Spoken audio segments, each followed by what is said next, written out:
Hindi natutulungan ng programa ni Senator Raffy Tulfo si Leobert Dasmariñas matapos nitong bumagsak sa isinagawang lie detector test. Si Dasmariñas ang isa sa pangunahing personalidad na dahilan ng pagkawala ng dalagang si Jovelyn Galliano. Ayon sa NBI ay hindi umano nakasagot ng maayos si Dasmariñas. Tulad na lamang umano ng dapat ang isasagot lamang niya ay yes or no.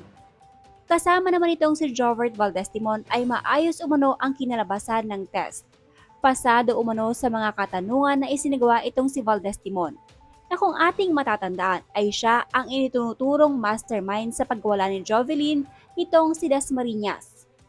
Dahil sa nangyaring resulta sa isinagawang test sa dalawa, ay napatunayan na nagsisinungaling umano itong si Dasmariñas at ito ang naging dahilan kung bakit wala na siyang aasahan pa na tulong na makukuha mula kay Senator Raffy Tulfo.